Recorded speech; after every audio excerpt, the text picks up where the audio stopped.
I'm so grateful for my husband of almost 20 years being here with me. My sister Tony, number 2 of 6 girls and 7 altogether in my family from Fostoria, Ohio. I grew up with a white father and a black mother in 1968. Anyone know what happened in 1968? Martin Luther King was killed, and black people really didn't have a place. And we certainly didn't have a place growing up interracial in that time period. My oldest sister, 10 years older than me, born in 1958, if you watch the movie Loving versus Virginia, you realize that was illegal in 1958. And so growing up was challenging, not only from the interracial perspective, but my father was abusive. He himself had tons of problems that he grew up with and brought them into that marriage.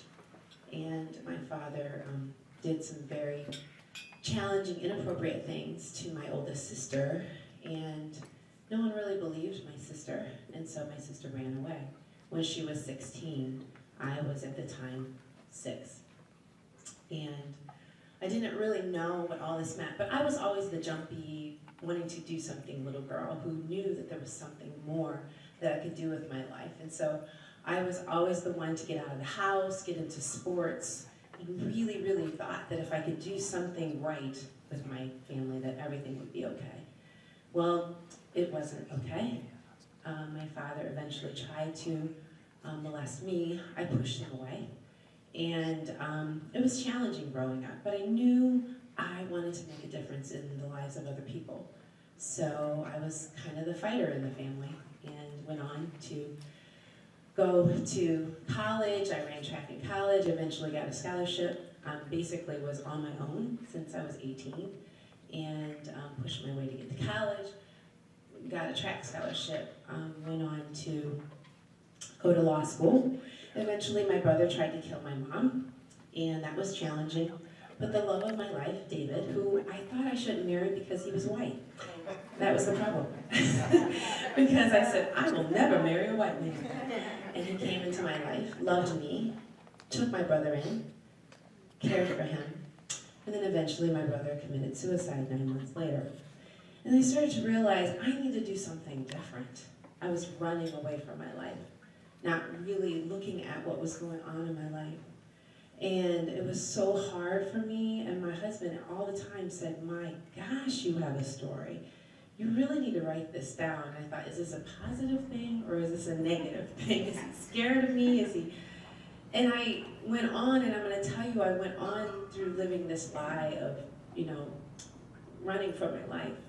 And getting success in the corporate world and going on and doing these things, I realized that I needed to help people who were going through situations like me. So I decided to write all of this in my book called Inspiration in My Shoes. My mom used to put little notes in my track shoes when I was growing up, and I didn't realize this then, the importance of them. But I used to run in those notes. I put those notes in my track shoes when I ran. And when my mom told me after I'd had our 2 children, she said, you need to throw away these medals and do something with them. And that's when I found those notes. And I realized that I needed to do something different. So my husband and I went through some challenging times because I left the corporate world and went to this school called Integrative Nutrition. Became a holistic health coach, completely made no money whatsoever.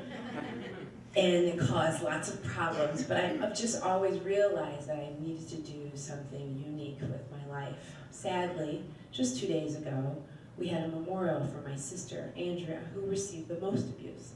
I don't believe she ever fully recovered from the atrocities that my father did to her. And I realized how grateful I am that I wrote that book, Inspiration in My Shoes, to let her know that I believed her, to let her know that she is valued. So today, I spend time encouraging young women to let them know that they are valued, that they are individuals who God loves. It's my faith that keeps me. I'm so grateful that I can do all things through Christ who strengthens me.